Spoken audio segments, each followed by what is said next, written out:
Esta es la trampa de la juventud. A comienzos de la década del año 2000 se comenzó a dar un paso en la construcción de una nueva educación, una que respetara, más allá de los valores y los principios, la integralidad del individuo. En otras palabras, el niño podía crecer sin ningún problema, en respeto de su personalidad, de sus gustos, de sus saberes, y por supuesto el maltrato se tenía que erradicar. Todo esto suena bien y realmente no está mal, está bien, es muy bueno. Es muy bueno poder erradicar todas aquellas cosas que se supone laceran a la sociedad y generan las famosas cadenas de maltrato o maltratante. Sin embargo, existe un problema aún mayor, un problema que se da con la que se conocería como la ilusión del hecho de ser jóvenes. Cuando se es joven se afrontan muchas etapas, desde la pubertad hasta la adolescencia, luego esa preadultez que castiga a todos con el hecho de tratar de incluirse en una sociedad para la que se supone fueron preparados, pero que en realidad no fueron preparados. Esto se ha tratado en muchos términos por distintos pedagogos, psicólogos, sociólogos. Esta falsa idea de que la juventud es primordial le ha permitido a estas nuevas generaciones expandirse a una concepción incluso política, algo impensable años atrás. Y se ha hablado en países del tercer mundo como el primer mundo de votaciones a los escasos 18 o 20 años. En nuestro país ya están los 18 años, pero se ha pedido que se vote desde los 16, lo cual es bastante contraproducente, en especial porque a esa edad una persona no tiene una configuración política real. Por lo general los jóvenes a esa edad cuentan con el respaldo de sus familias, no tienen que enfrentarse a un mercado laboral y por supuesto no cuentan con responsabilidades como hijos, aunque algunos, bueno, sí, pero con todo esto siguen contando con el respaldo de sus familias. No están solos en el mundo como se supondría sería en la vida adulta.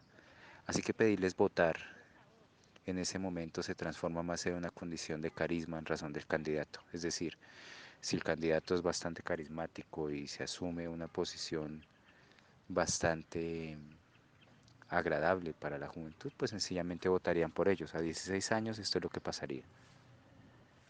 No debemos desconocer que las nuevas generaciones han aprendido bastante y se han sumado mucho a la que se consideraría como la línea digital.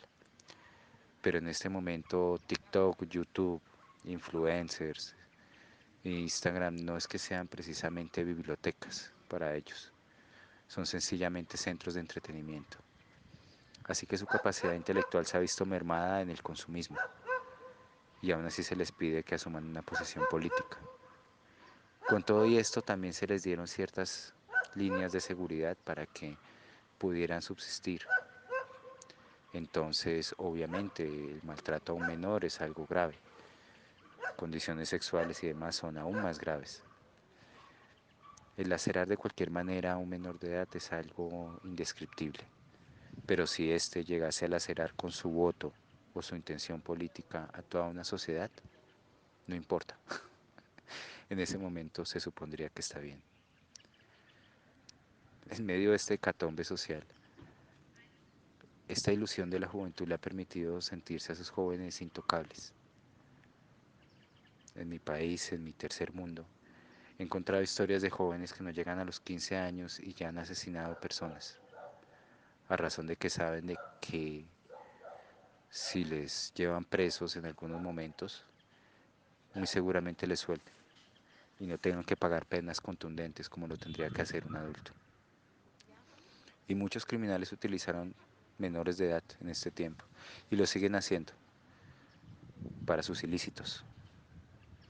Es extraño preguntarse el por qué cuando es obvia la respuesta. No se juzga igual a un menor que a un adulto. Entonces sí, puede existir cierta visión política, pero la visión política en el joven no es más que ese carisma porque el conocimiento social y las etapas sociales son las que le permiten a alguien construir eso. Cuando alguien transita por el gobierno y se percibe de todas las condiciones sociales que se dieron a través de él, es porque lo ha vivido.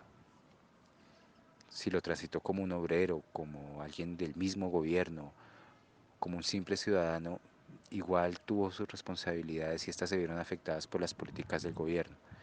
Así que es una experiencia más allá de lo académico, es decir, es una condición de vivirlo, es vivirlo. El joven, lastimosamente por su juventud, no ha podido vivirlo, pero la maldad solo requiere acciones mecánicas muy básicas, básicas como lo son, por ejemplo, el hecho de interactuar con las personas, hablar, reírse, y un ilícito realmente no requiere de mucha inteligencia, se requiere de simple sagacidad o algo de agilidad mental que la persona puede confundir a bien con inteligencia, pero no, es astucia, viveza. Todas estas cosas se suman para las personas y propende de una sociedad justa y equitativa, donde los jóvenes pueden encontrar en el término inclusión la respuesta a todos sus problemas. Políticamente hablando, en nuestro país, en mi país, se procuró un salario mínimo para los trabajadores comunes y se hicieron leyes para incluir a los jóvenes que se quejaban por la falta de empleo. Esto le permitió a las empresas negociar esa falta de experiencia a razón de sueldos.